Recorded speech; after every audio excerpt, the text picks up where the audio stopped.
Исәнмез, кадерле укучыларым. Бүген без сезнең белән дәрестә кислоталар, тозлар нигезләренең диссоциациясе белән танышып үтәчәкбез. Укучылар, әйдәгез, 8нче сыйныфта алган белемнәргә нигезләнеп, нәрсә ул кислота, тоз, нигез, кагыйдәләрен искә төшереп алыйк. Нигезләр металл атомнарынан һәм бер яки берничә гидрокси группадан торган катлаулы матдәләрне нигезләр дип атыйлар. Кислоталар металл атомнарына алмаштыра ала торган водород атомыннан һәм кислота калдыгыннан торган катлаулы матдәләрне кислоталар дип атыйлар. Тозлар металл атомнарынан һәм кислота калдыгыннан торган катлаулы матдәләрне тозлар дип атыйлар. Бүген без сезнең белән аларның диссоциациясын яки ионнарга таркалуын язачакбыз. Ионнарга таркалуын язган вакытта кислоталар, тозлар нигезләренең суда эрүчәнлек таблицасын кулланачакбыз. Эрегәндә һәм эрителгәндә матдәләрнең ионнарга таркалуын электролитик диссоциация дип атыйбыз. Укучылар, әйдәгез, сезнең белән кислоталарның диссоциациясын карап алабыз. Судагы эремәләрдә барлык кислоталар водород ионнарына һәм кислота калдыкларына таркалалар. H-хлор килеп чыга, H+ плюс хлор минус. Кислота молекулалар диссоциацияләшкәндә водородның ирекле ионнары түгел, аларның гидратлары, гидроксоний ионнары барлыкка килү расланган. H+ плюс H2O һәм барлыкка килә HHO плюс белән бу гидроксоний ионы дип атала. Гидроксоний ионнарының хасил булуын кислотаның водород ионнары һәм су молекуласындагы кислород атомнары арасында истәмә ковалент бәйләнеш барлыкка килү белән аңлатырга мөмкин. Бу очракта уртак электроннар парына электроннарны 2 атом түгел, бер атом гына бирә. Уртак электроннар бирүче атом донор дип, аны алучы атом акцептор дип атала. Бу реакция механизмы донорлы акцепторлы механизм дип атала. Әлеге тигезләмәдә водород акцептор электроннарны ала, кислород донор булып тора, чөнки ул уртак электроннарны бирә. H-хлор плюс H2O килеп чыга, HHO плюс хлор минус белән. Ләкин аны суны 2 яктан да кыскартабыз һәм булай дип язабыз. H-хлор тигез була, H плюс хлор минус. Водород катионына һәм хлор анионына таркала. Кишлек кислоталар диссоциациясендә тигезлек билгесе куела, кишсез кислоталар диссоциациясендә кайтмалык билгесе куела. Чөнки ионнарга тулысынча таркалып бетмиләр. Укучылар, әйдәгез, күп нигезле кислоталарның диссоциациясын карап үтәбез. Мәсәлән, алабыз сульфат кислотасы. Сульфат кислотасы кишлек кислота. Кишлек кислота булганга күрә диссоциациясын язган вакытта тигезлек билгесе куябыз. Безнең монда 2 водород, 2H плюс катионга һәм SO4 2 минус анионына таркала. 2 нигезле кислота булганга күрә бу безнең 2 баскычта бара. Күп нигезле кислоталар баскычлап диссоциацияләшәләр. Беренче баскычта бер водородны бирәбез.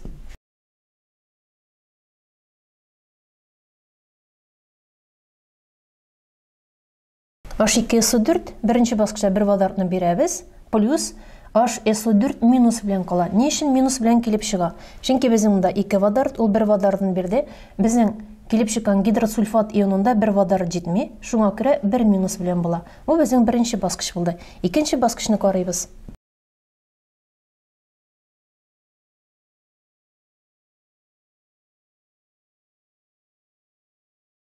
Укучылар, икенче баскычны карап үтәбез. HSO4 минус белән. Игътибар белән карагыз. Мен да сезгә кайтмалык билгесе куйдым. Ни өчен кайтмалык билгесе куйдым? Чөнки барка килгән водород ионнары сульфат ионнары белән яңадан кушылып, яңадан безнең HSO4 гидросульфат ионнары барлыкка китерергә мөмкиннәр. Водород плюс белән була, SO4 2 минус белән була. Ни өчен 2 минус? Башлангыч кислотада безнең 2 водород, 2 водородын да бирде, шуңа күрә кырылмасы 2 минус белән була. Күп нигезле кислота H+PO4-нең карабыз сезнең белән. Бу безнең уртача кишлектә кислота, шуңа күрә без сезнең белән кайтмалык билгесе куябыз.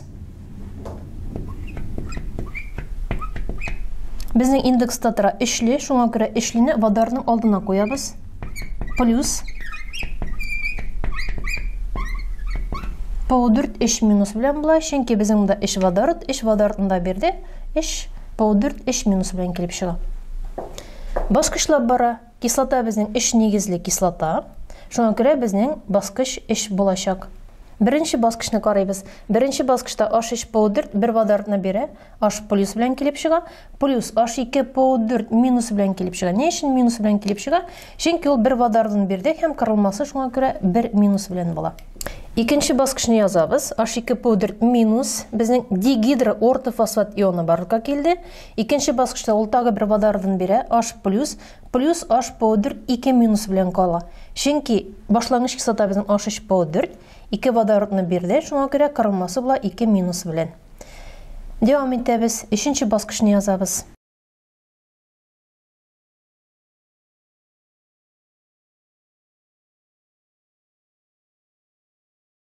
Өченче баскычта шулай ук тагы бер водородны бирәбез.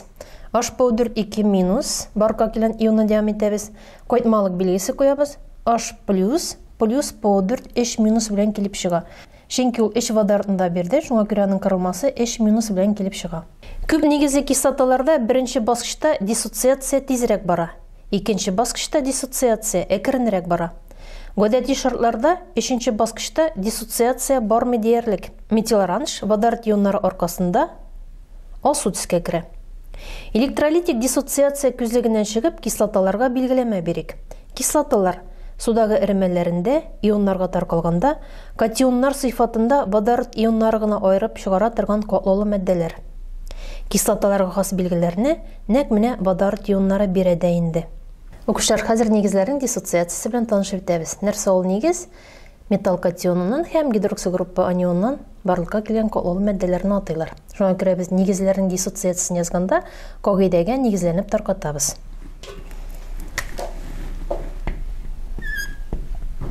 Алам калий гидроксиды. Кагыйдә буенча калий катионы һәм гидроксид анионны таркатабыз. Гидроксигруппа безнең минус кырылмасы ала. Күп кислоталы нигезләр шулай ук баскычлап таркалалар. Мәсәлән, мин барий гидроксиды мисалында сезгә аңлатып китәм. Барий гидроксидның диссоциациясын язабыз.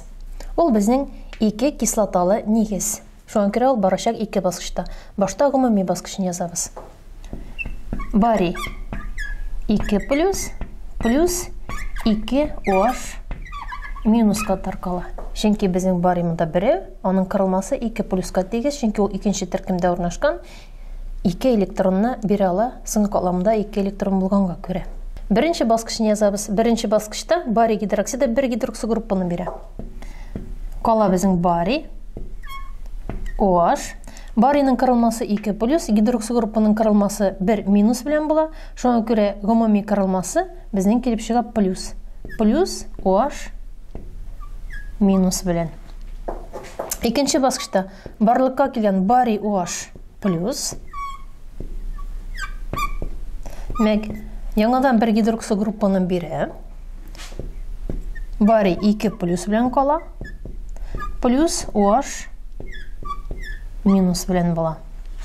Мәк без сезнең белән нигезләрнең диссоциациясын карап алдык. Электролитик диссоциация күзлегеннән караганда нигезләр судагы эремәләрендә ионнарга таркалганда анионнар сыйфатында гидроксид ионнары гына айырып чыга торган катлаулы матдәләр.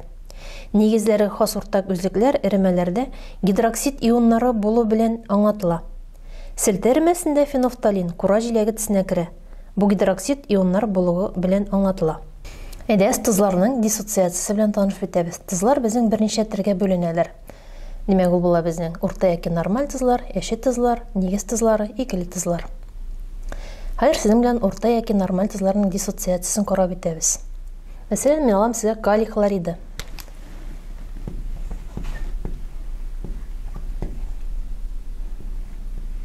Эрүшәнлек таблицасын карыйбыз. Эрүшәнлек таблицасында калий хлориды эрегәнлеген беләбез. Һәм таркатабыз ионнарга. Калий плюс калий катионына таркала. Плюс хлор минус хлор анионына таркала. Мен урта тузлар икелешкә бүленәләр. Катионга һәм анионга. Мәсәлән, алам алюминий сульфаты.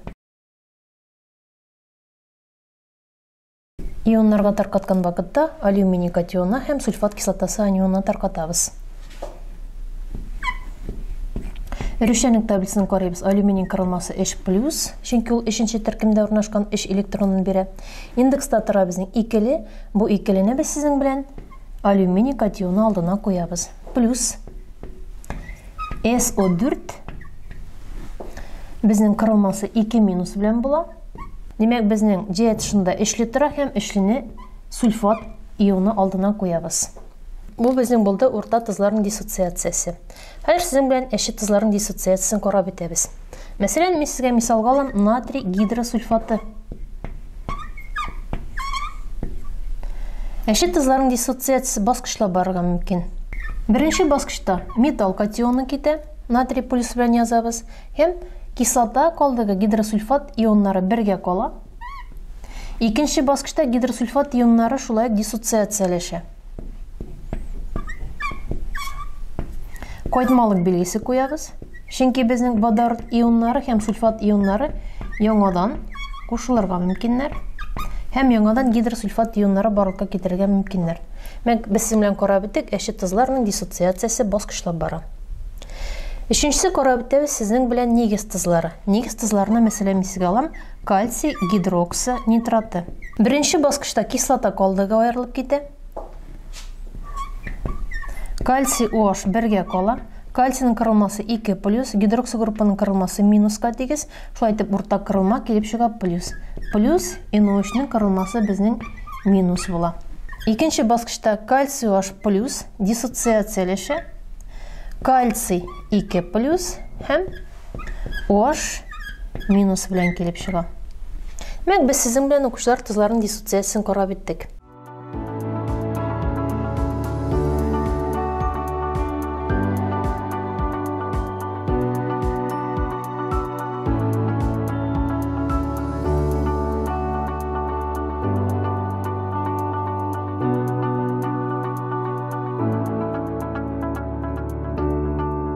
Кадерле укучылар, бүген без сезнең белән дәрестә кислоталар, тузлар нигезләренең диссоциациясе белән танышып үттек. Бүгенге алган белемнәрегез сезгә киләчәктә булышыр дип ышанып кала. Игътибарыгыз өчен бик зур рәхмәт. Сау булыгыз. Киләсе очрашуларга кадәр.